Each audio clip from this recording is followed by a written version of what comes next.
Hello everyone, చత్తర జాతర ఎలాగైందో మీకు చెప్తాను అన్నాను కదా. అయితే మేము జాతర ఏ ప్లేస్లో అవుతుందో ఆ ప్లేస్కి అయితే వచ్చేసాము. అంటే దేవుడు వచ్చిన తోవలని మనం పూజ అనేది చేయాలి. కానీ జనాలు చాలా ఎక్కువ మంది రావడంతో అందరూ కొంచెం దూరం నుంచే పూజలు అయితే స్టార్ట్ చేసేస్తారు. అయినా భవానీపట్నం ఒక్కటే కాదు, ఇంకా పక్క సైడ్ ఊరు వాళ్ళందరూ కూడా ఈ జాతరను అయితే జరుపుకోవడానికి మార్నింగ్ నుంచి అయితే వచ్చేస్తారు. కానీ ప్లేసులు కూడా ఉండవు పూజ చేయడానికి. చూసారు కదా, మేము పూజ చేసిన దగ్గర కూడా బ్లడ్ అది ఉంది. అంటే ఆల్రెడీ ఎవరో పూజ కూడా చేశారు. సైడ్ కొంచెం ప్లేస్ ఉంటే మేమైతే అక్కడ పూజ చేసాము. లాస్ట్ ఇయర్ కన్నా ఈ ఇయర్ చాలా రష్గా అయితే ఉన్నది. చాలా మంది జనాలు వచ్చారు.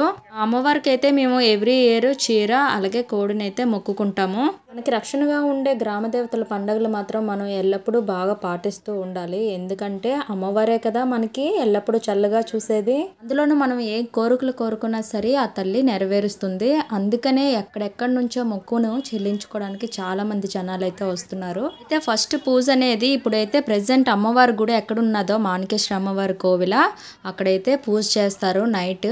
అక్కడ పూజ అయిన తర్వాత తల్లి జన్మించిన స్థలం ఉంటుంది కదా, అక్కడికి తీసుకొని వెళ్ళి అక్కడైతే పూజ స్టార్ట్ చేస్తారు. మళ్ళీ తిరిగి అమ్మవారిని తెల్లవారుజామున 3 గంటలకి బయలుదేరిస్తారు. ఇప్పుడు మనకి జాతర అనేది స్టార్ట్ అవుతుంది. తల్లి అక్కడ 3 గంటలకు బయలుదేరితే గుడికి చేరుకునే సమయానికి మనకి 12-1 గంట ఆ టైం అయితే అయిపోతుంది. తల్లి తిరిగిన టైంలో మాత్రం మనకి ఏ ఇంట్లో కూడా కరెంట్ అనేది అయితే ఉండదు. మనం ముందు నుంచి ఏమైనా మిక్సీ చేసుకోవాలన్నా ఏదైనా ప్రిపేర్ చేసుకోవాలన్నా ముందు నుంచి అయితే ప్రిపేర్ చేసేసుకోవాలి. ఎందుకంటే ఎవరింట్లో చూసినా చుట్టాలు బంధువులు ఉంటారు కదండి, మనం ముందు నుంచి అలా చేసుకోకపోతే టైం అనేది సెట్ అవ్వదు. పూజ అయిపోయిన వెంటనే మేమైతే గ్రూప్ ఫోటో తీసేసుకున్నాం. అలాగే పులివేషాలు అవి తిరుగుతుంటాయి కదా, వాటితో సెల్ఫీలు కూడా కొన్ని తీసేసుకున్నాం. మరి మార్నింగ్ నుంచి చాలా ఆకలితో ఉన్నారు అందరూ, ఉపవాసంతో పూజ చేసాం కదా, అందుకనే తినడానికి ఇక్కడికైతే వచ్చేసాము. తినేసిన తర్వాత అయితే జాతరకు బయలుదేరుతాము. అయితే పిల్లలకైతే జాతరకు పట్టుకుని వెళ్ళాం అనుకుంటున్నాం. ఎందుకంటే ఎండ చాలా ఎక్కువగా ఉంది కాబట్టి మా అత్త మా మాయతోనైతే పిల్లల్ని పంపించేద్దాం అనుకుంటున్నాము. ఇటు సైడ్ మార్నింగ్ టిఫిన్స్ అంటే దోశ, అట్టు, ఇడ్లీ ఇలాంటివి ఏమీ దొరకవు. ఓన్లీ సమోసా, గారి ఇలాంటివే దొరుకుతాయి. అందుకనే అందరూ సమోసా, గారి అయితే తీసేసుకున్నారు. ఇప్పటికే టైం అనేది 11 అయిపోయింది. మేమైతే జాతరకు బయలుదేరుతున్నాం. ఇక్కడ మీరు చూస్తున్నది తల్లి జన్మించిన స్థలము. తల్లికి ఇక్కడే దున్నపోతుని బలి ఇచ్చేసి తన తలనేంచి ఇక్కడ పూడ్చి పెడతారు. దాంతోనే పూజ స్టార్ట్ అవుతుంది. జాతర అయితే ఇంకా చూసియండి.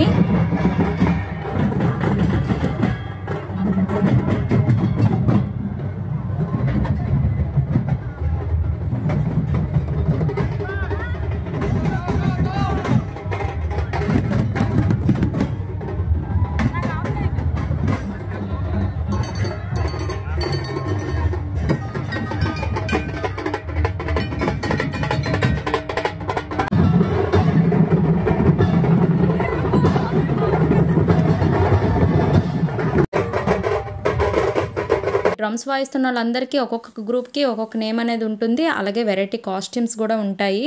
తల్లి వెనక ఉంటారు, తల్లి ముందు ఈ వేషాలు అనేవి బయలుదేరుతాయి. మేమైతే మరి చెప్పక్కర్లేదు, లోపల నుంచి తోసుకొని వెళ్ళాము. తల్లిని చూడాలంటే ఆ మాత్రం తోసుకొని వెళ్ళాలి కదా.